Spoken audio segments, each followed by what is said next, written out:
Listen, as COVID-19 continues to spread, organizations are now increasing the use of Skype and Zoom for their meetings. But how does one transition to going completely remote?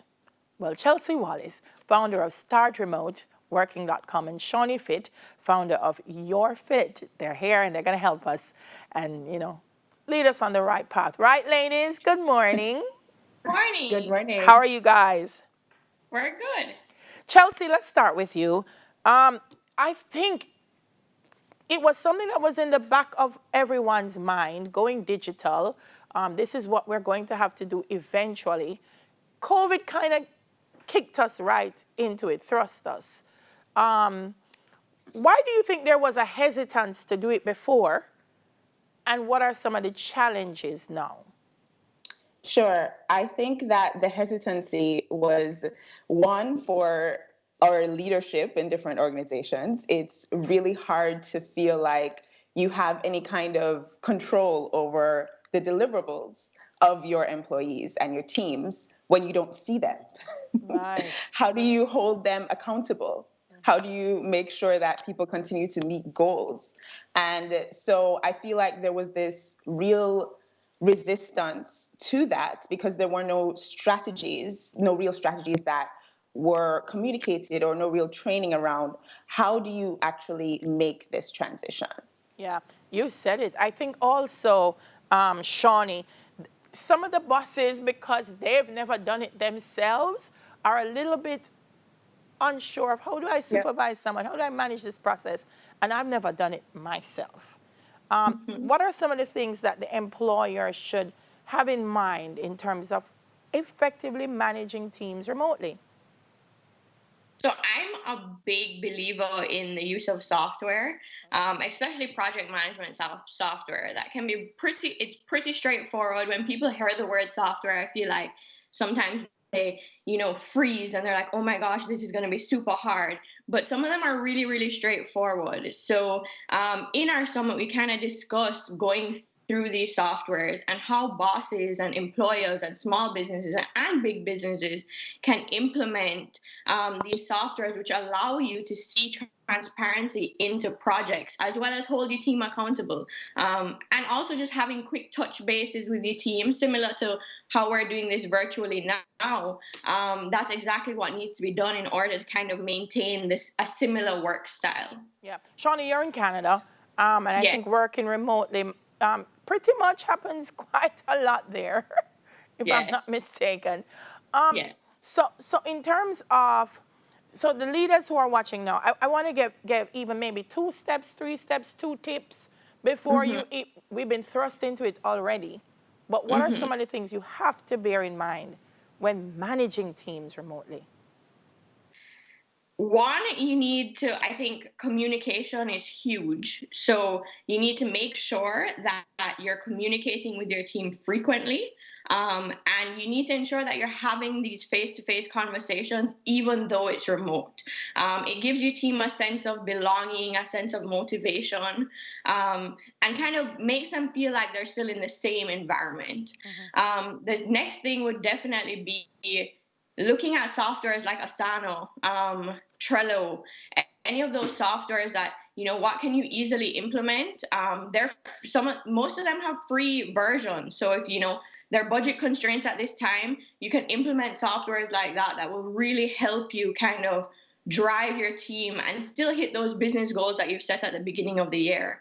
And I think the third thing is, as a manager, you really need to just have these check-ins one-on-one, sending a WhatsApp to your team, creating groups for different aspects of your organization, and just having these quick conversations and just making sure everyone's okay. Because as much as this is, a huge transition, there's a lot of mental health that's in it as well. And you just need to make sure as a boss that you're still empowering your team and motivating your team. And you can do that through quick little messages that you send to them or little groups that you create. So I think that's definitely 3 things that you should take into consideration. Chelsea, you're in Spanish Town in lockdown. I'm going to talk to you both about your environments, where you are in a bit. But one of the things, Chelsea, is when you look at job evaluation forms, A lot of it is about personality. Do they get along with others? Are you a team builder? Right. In the remote scenario, should bosses and HR departments also start looking at different ways to evaluate staff and to measure how work is being done? I believe the answer to that question is yes. And I think there are ways to do that so that it's not threatening to your employees, because you don't want to make them feel like you're micromanaging them. You don't want to make them feel like you're trying to box them in and dictate every single thing that they do and even how they relate to their team members. But you do want to empower them to receive feedback and implement that feedback on any projects that they're working on. And so a really simple way to do that is to have check-ins with members of your staff, probably once a month, once a quarter, just to see how is the team feeling to you? How is the leader of this team doing? And then having check-ins with that team lead to say, hey, this is the feedback I'm receiving from your team. How do we make it so that you continue to serve your team well and your team continues to meet their goals? All right, so I'm checking in with you as my SMILE team member. How is it in Spanish Town in lockdown? How is it? Well, it's been interesting, to say the least. I normally work remotely, so the transition hasn't been as hard on me. However, when I went out to get some groceries yesterday, that was an interesting sight, seeing people at the supermarket in the lines, being called in by name, people being sent home because they know their last name didn't end in W or didn't end in the second half of the alphabet, and it came at the wrong time. Oh my It gosh. was it It's was been a really interesting challenge. to navigate. Yeah, we have to work it out.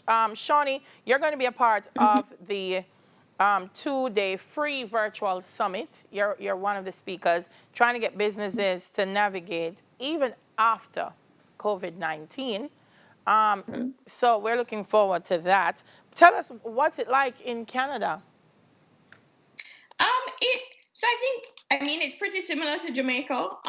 We're in complete lockdown. I actually have not left the house at all.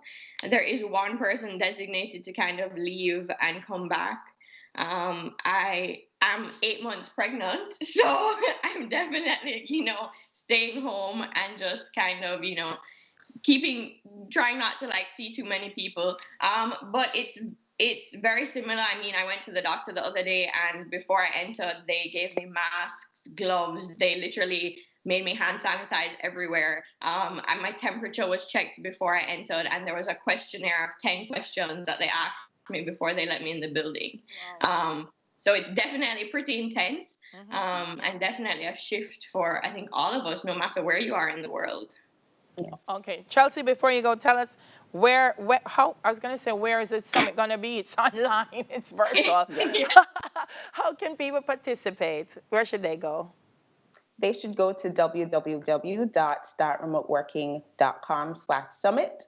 And all you have to do is enter your email address. It's free registration, and we begin today. All right, so guys, head over there now. It's important because I believe once COVID's done, a lot of companies are going to just keep working remotely. Staff are going to want to go remote, and you want to make sure that you can do that and still meet your business goals. Thank you so much, ladies. Chelsea Wallace, founder of StartRemoteWorking.com, and Shawnee Fit, founder of Your Fit.